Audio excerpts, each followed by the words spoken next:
Shalom Uvracha. Je voudrais vous raconter une histoire du Baal Shem Tov, l'une des plus belles que je connaisse. Et cette histoire, ainsi que les paroles de Torah qui suivront, je voudrais les dédier à l'élévation de l'âme de mon beau-frère, Guy Daniel Ben Israël et Gemara Zerbib, qui a rendu son âme à son Créateur ce dimanche à Marseille, qui se trouve actuellement dans un avion en route vers Israël, et Bezrat Hashem demain jeudi à 10h, il sera inhumé au Har HaMenuchot, le mont des repos. C'est une histoire du Baal Shem Tov qui reçoit la visite d'une femme éplorée, qui vient répandre son amertume devant lui en lui disant « Rabbi, je n'ai pas réussi à avoir d'enfant. Je suis extrêmement malheureuse. »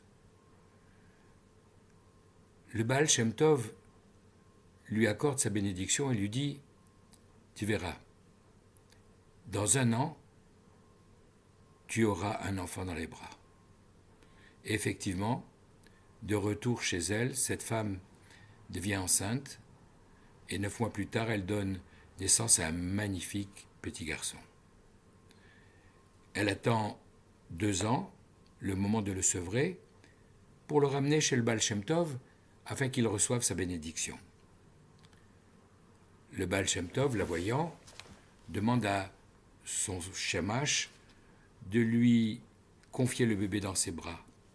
Le Baal Shem Tov le serre fort, l'embrasse, le bénit et le rend à la mère qui retourne chez elle. Mais à peine arrivée chez elle, un drame. L'enfant meurt. Alors, elle décide de retourner chez le Baal Shem Tov pour lui crier sa détresse en lui disant « Mais pourquoi m'avoir donné un enfant si c'est pour le prendre aussitôt? Qu'est-ce que tu as fait ?» Le Baal Shem Tov lui dit « Écoute bien, je vais te raconter son histoire. » Il y avait un roi qui avait tout pour être heureux, sauf une chose. Il n'avait pas d'enfant, il n'avait pas d'héritier, et il se confia à son plus proche conseiller en lui disant « Tu me conseilles dans les domaines les plus ardus, les finances, l'art de la guerre, mais je te demande le conseil dans le domaine le plus précieux pour moi. Qui est-ce qui va me succéder? Comment puis-je faire pour avoir un enfant ?» Et le conseiller, qui était effectivement très sage, lui dit « La solution, elle se trouve chez les Juifs. Il faut leur demander de prier pour Sa Majesté. » « Ah ben c'est une excellente idée, dit le roi. Si leurs prières sont exaucées, il faut proclamer que je les exonérerai de tous les impôts et de toutes les taxes. Le conseiller lui dit non, c'est pas la bonne méthode. Il faut dire aux Juifs qu'ils doivent prier et que si leurs prières ne sont pas exaucées, alors leurs biens seront confisqués et ils seront chassés du royaume. Bon. Le roi publie un tel décret et vous imaginez la détresse de la communauté juive qui commence à prier, qui commence à jeûner, à lire des Teilim. Et ces cris d'angoisse et de détresse montent jusqu'au ciel. Et là, tout le monde est ému dans les sphères célestes et une âme particulièrement élevée se précipite jusqu'au trône céleste pour dire « Moi, je suis volontaire. Je suis prêt à redescendre sur terre pour être l'âme de ce petit enfant à naître pour sauver la communauté juive de ce pays. » La reine devient enceinte et 9 mois plus tard, un magnifique petit garçon naît. Imaginez la joie dans le royaume, imaginez l'allégresse dans la communauté juive qui vient d'échapper à une menace terrible. Cet enfant, dès qu'il est sevré, est confié à ses éducateurs. Il dévore littéralement toutes les connaissances qu'on lui propose. Il comprend tout dès la première explication et très vite, il a usé tous les maîtres qu'on lui a donnés et il va voir son père en lui disant « Je m'ennuie, je voudrais apprendre quelque chose de vraiment intéressant. Tout ce qu'on m'a dit jusqu'à présent, bon, très bien, mais je reste maintenant sur ma faim. Le roi lui dit, dans le royaume, il y a un sage qui vit un petit peu à l'écart et dont on dit qu'il a d'énormes connaissances. Alors je vais lui demander de s'occuper de toi. Et il le convoque. L'homme est obligé de dire, Majesté, c'est un grand honneur, et je vais m'occuper de l'éducation du jeune prince. Mais vous savez, 2 heures par jour, je médite, et à ce moment-là, j'ai une ascension spirituelle vers les sphères les plus élevées. Je suis en extase, et si quelqu'un venait à rentrer dans mon bureau à ce moment-là, il mettrait sa vie en danger. Donc, je vais m'occuper du jeune prince, mais à une condition, si vous voulez bien, Majesté, c'est que pendant ces 2 heures, vous lui interdisiez, sous quelque prétexte que ce soit, de rentrer dans mon bureau. D'accord, il reste 22 heures par jour, ça lui suffira. Et alors, le jeune prince commence à étudier avec cet ecclésiastique. Il découvre des connaissances extraordinaires qu'il n'avait même pas entrevues avec ses maîtres précédents. Et au bout d'un moment, il se dit, mais pourquoi me priverais-je de la possibilité d'étudier également pendant ces 2 heures avec ce maître? Il arrive à se faire un double des clés, et un jour, il ouvre par surprise la porte du bureau de son maître pendant ces fameuses 2 heures. Et qu'est-ce qu'il voit? Son maître, enveloppé d'un talit et ceint des tefilines sur le front et sur les bras, en train d'étudier sa page de Gemara, le Talmud. Son maître est horrifié, son secret a été découvert. Le prince lui demande, mais qu'est-ce que vous étudiez?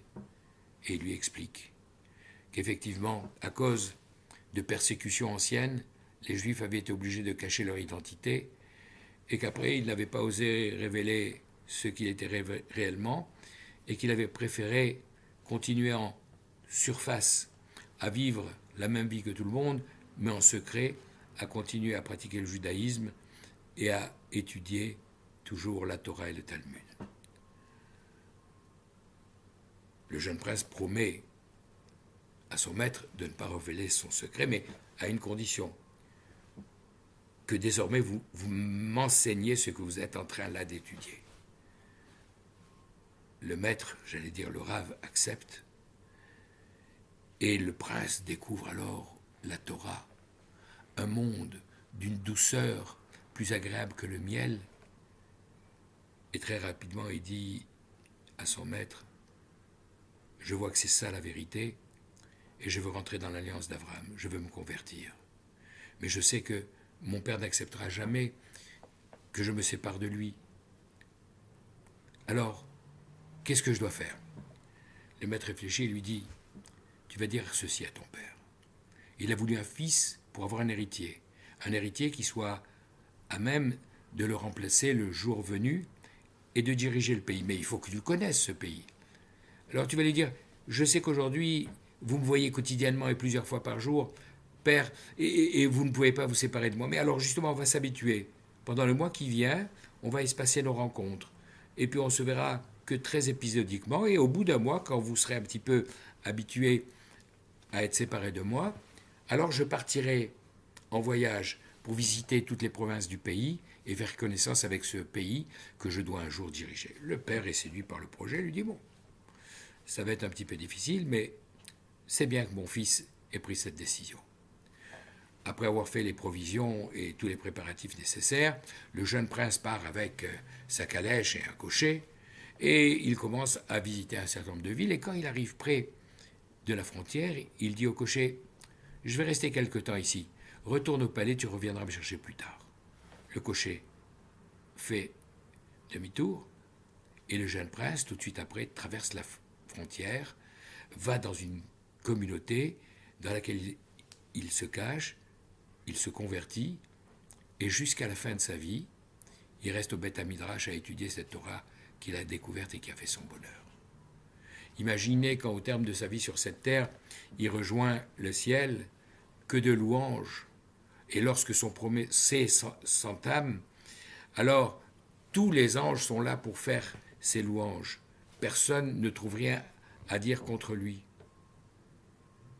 Sauf qu'à un moment, il y a un ange accusateur qui vient dire, mais oui, mais à la différence de Moshe Rabbeinu, lui, pendant les 2 premières années de sa vie, il a accepté d'être nourri par une nourrice non juive, d'un lait fabriqué à partir des aliments impurs.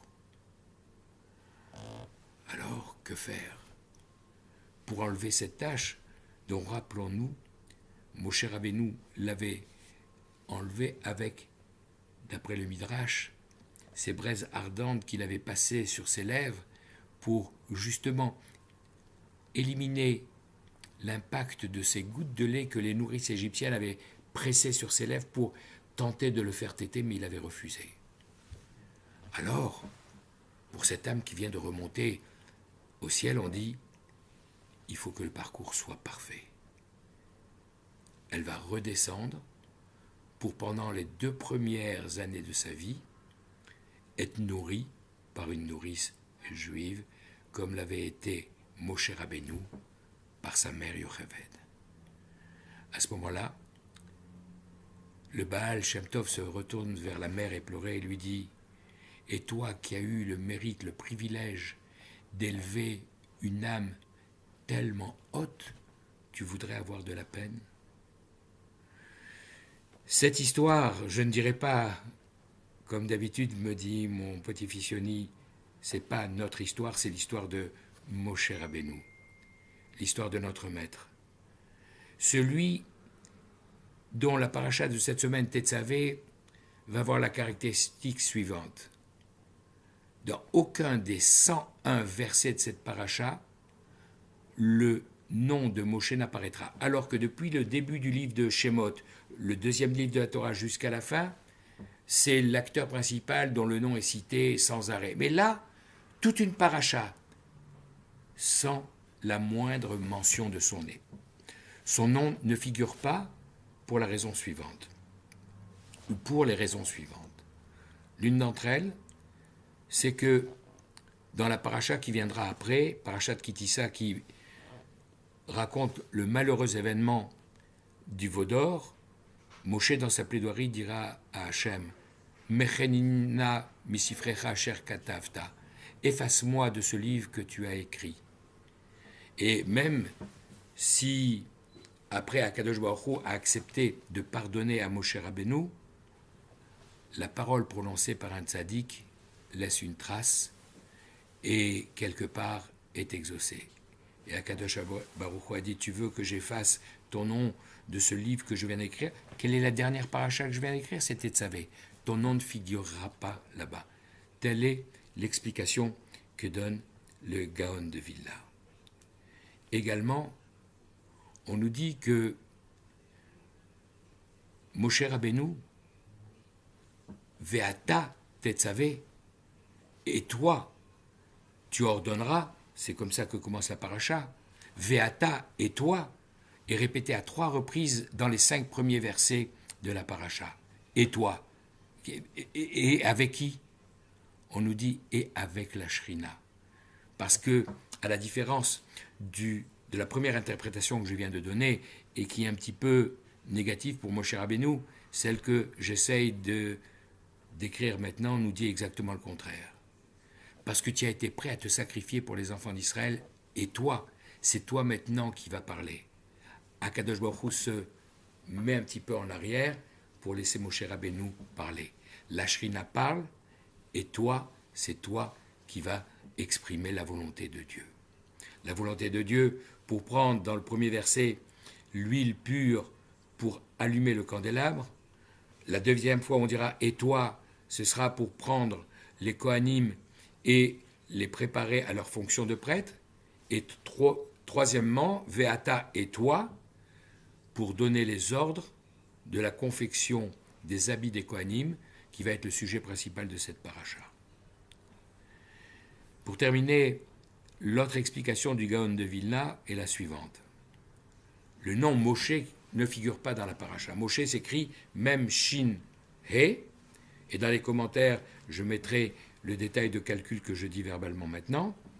Mais si on écrit complètement, c'est-à-dire en écrivant chacune de ces 3 lettres que je viens de prononcer comme elles écrivent, c'est-à-dire le même, le shin, shin, yud, nun, et le he et aleph, on voit qu'il y a les 3 premières lettres verticalement qui font Moshe, mais les lettres intérieures, celles qu'on entend mais qu'on ne voit pas, sont respectivement le deuxième même, le yud et le nun, et le aleph, dont la valeur numérique fait en tout 101. 101, le nombre de versets de cette paracha. Moshe, apparemment, n'est pas présent, mais l'intériorité de Moshe, Rabbeinu, est présente, avec ses 101 versets qui correspondent à la pnémiout, tout son contenu spirituel qui nous transmet, puisque de génération en génération, nous avons une étincelle de Moshe Rabbeinu qui vient dans les plus grands sages de nos générations et qui vient même par réflexion en chacun d'entre nous. Alors, puisque dans la parashat Béchalar, et comme chaque jour nous chantons la Shira, Az Yashir Moshe, alors Moshe chantera, je termine en disant que c'est là qu'on trouve dans la Torah la preuve de la résurrection des morts que j'invoque et que j'appelle de nos voeux avec la libération à la venue du Mashiach, puisque effectivement, c'est pas par hasard que cette parashat Tetzavé se trouve cette semaine juste après le 7 Adar, qui était la date anniversaire de la naissance de Moshe Rabbeinu et la date anniversaire de cette Pétira que nous avons célébrée vendredi dernier. Face à Kadosh Baruch Hu, que ces paroles soient Leilou Nishmat pour l'élévation de l'âme de mon beau-frère Guy Daniel Zerbib, fils de Israël et de Gemara, et que par le mérite de tous les Juifs et par les mitzvot que nous allons accomplir pendant cette fête de Purim qui s'annonce dans les prochains jours, nous puissions mériter la Géoula et la venue du Mashiach Tzidkenu. Amen. Shalom uvracha. Kol tov.